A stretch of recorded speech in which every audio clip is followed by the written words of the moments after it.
Dalam Buddhisme itu kan kita tahu adanya rebirth kan, mengenai kelahiran kembali dalam bentuk yang sama ataupun tidak sama dari makhluk. Nah, ada lagi satu pandangan tentang reinkarnasi. Saya nggak tahu apakah ini di Buddhisme atau di Hindu. Sepengetahuan saya, reinkarnasi adalah paham dalam Hindu bahwa kelahiran dalam bentuk yang sama, di mana bila makhluk itu manusia, dia akan lahir sebagai manusia kembali. Dan juga bila dalam satu kasta sudra ataupun kasta yang lain, dia akan kembali ke kasta tersebut. Dalam pandangan Hindu demikian mungkin Bante. Kalau salah, mohon dikoreksi. Nah, pertanyaan saya sehubungan dengan penjelasan Bante pada saat ini tentang salah satu dari 62 pandangan salah itu, apakah reinkarnasi ini salah satu bentuk eternalisme itu Bante, keabadian itu? Karena dia kelahiran dalam bentuk yang sama. Sedangkan kalau Buddhism kan mengenalnya rebirth kan, kelahiran kembali itu Bante. Itu aja Bante pertanyaan dari saya. Terima kasih Bante. Baik Pak Hartawan, Bapak mungkin bisa ini aja simpulkan. Kalau reinkarnasi yang Bapak pahami itu tadi adalah persis seperti yang tadi di penjelasan kelas, maka ya itu pandangan salah. Nah kalau rebirth sebenarnya kata palinya itu punabhawa. Bahwa itu existence, becoming again gitu ya.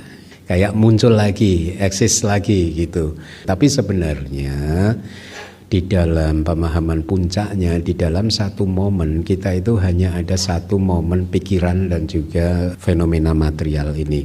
Kematian itu definisinya lebih pada berhentinya kontinuitas kesadaran, kontinuitas pikiran di dalam satu kehidupan. Ya, lebih ke sana. Jadi nyawa dari pikiran kita habis.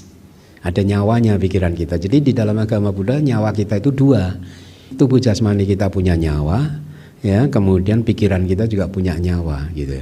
Nah, kalau nyawa dalam pikiran ini berhenti, habis ya karena karmanya habis atau karena sebab-sebab yang lain, misalkan ada karma destruktif yang menghancurkan karma produktif yang membuat kita lahir ya, maka kehidupan kali ini akan berakhir. Itu yang disebut kematian gitu. Nah jadi di dalam setiap momennya itu hanya ada satu fenomena mental saja gitu, tapi dia bersambungan terus Pak, muncul hilang, muncul hilang, muncul hilang. Jadi ketika kematian itu terjadi langsung muncul kelahiran kembali lagi, karena nggak ada jeda terus. Proses dari fenomena mental itu nggak ada jedanya di dalam kelahiran ini ya. Jadi kematian langsung diikuti oleh kelahiran kembali begitu. Nah tetapi ya di setiap momen pikiran tersebut atau fenomena mental tersebut adalah fenomena mental yang baru Pak. Tidak sama dengan yang sebelumnya, tapi juga tidak berbeda gitu. Seperti yang minggu lalu sudah saya katakan.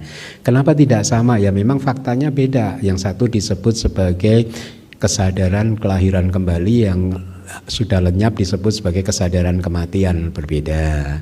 Tapi juga tidak sama sekali berbeda, karena kesadaran kelahiran kembali muncul bergantung pada kesadaran kematian gitu ya.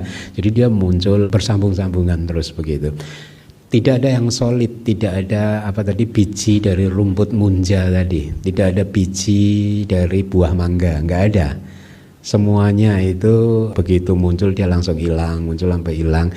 Nah, jadi itu yang dimaksud rebirth di dalam agama Buddha gitu.